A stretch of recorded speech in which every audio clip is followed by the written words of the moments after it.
Two pan-democratic lawmakers are preparing to take part in a primary election, with a winner representing their camp in the chief executive election.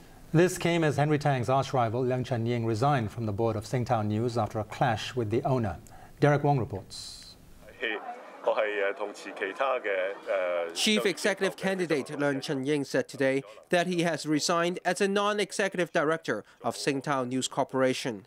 Last week, Leung accused Singtao Daily and its weekly magazine East Week of launching a smear campaign against him. He clashed with Singtao boss Charles Ho, who strongly rejected his accusations. Leung said today he resigned from Singtao and the board of Shui On Land to concentrate on his election campaign.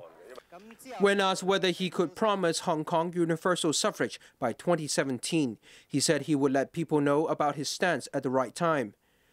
Leung appeared unfazed that many of Hong Kong's big names turned up at the Hong Kong Convention and Exhibition Center today in a show of support for his arch-rival Henry Tang. The former Executive Council convener only said he would announce his political platform in 2 weeks.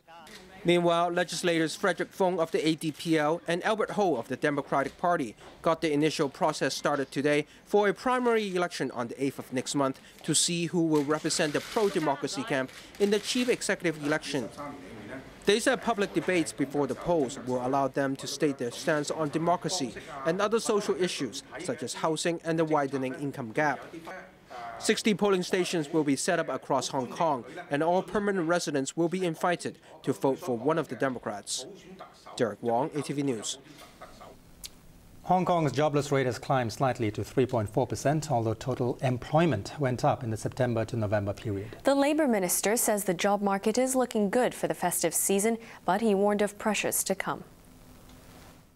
In face of a more uncertain external environment stemming from the evolving Eurozone sovereign debt crisis and the fragile fundamentals of the advanced economies, employers generally tend to stay cautious towards recruitment.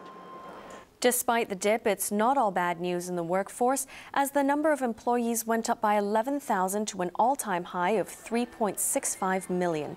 Chung credited the rise to a robust domestic demand ahead of Christmas and New Year, which provided some cushioning. The Labour Advisory Board is considering whether to resume checks on applications for imported workers. The government is urging the board to get started as soon as possible. Derek Wong reports. The Labour Advisory Board today met officials from the Labour and Immigration Departments to try to end a stalemate. Since the 31st of October, the board stopped vetting applications for foreign workers under the Supplementary Labour Scheme. This was because some companies bypassed rules to bring in foreign or mainland workers directly through the Immigration Department's General Employment Policy, which has a higher approval rate. Unionist members on the board claimed the higher rate of approvals was taking away jobs from locals. At today's meeting, board member Chow Pei called for more transparency from the Immigration Department about the way it vets applications. The department, he said, must first consider the pool of local workers and their salaries. Also wants to know whether local workers are benefiting from the skills of imported labor. And he wants immigration officials to inform the Labor Department of incoming foreign workers on a quarterly basis. The government issued a statement saying it will consider these conditions and wants the board to resume the vetting process as soon as possible. In the first 3 quarters of this year, more than 23,000 people arrived here under the Immigration Department's General Employment Policy, compared with only 900 under the Labour Advisory Board scheme. Labour Secretary Matthew Cheung recently urged the board to resume vetting applications to maintain services to the elderly and handicapped. The board said it will meet again tomorrow to decide whether to resume checks on imported workers. Derek Wong, aTV News. The government has begun the legal process to declare Ho Tung Gardens a monument at the risk of paying $7 billion in litigation bills. The owner of the property is refusing to give up her plan to tear it down to build a row of townhouses. aTV's Ann Choi reports. The government wants to turn the late tycoon Robert Ho Tung's villa and landscaped garden complex on the peak into a protected monument, despite the opposition of its current owner.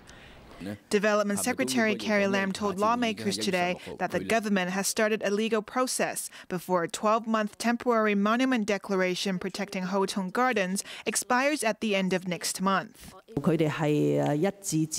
Lam said the Antiquities Advisory Board unanimously agreed to list the mansion, built in 1927, as a monument and related documents.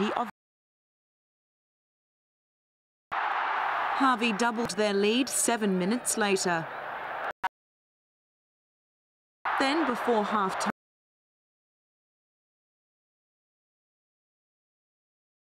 Messi put the icing on the cake with his second 8 minutes from time to give Barcelona their second world title in 3 years.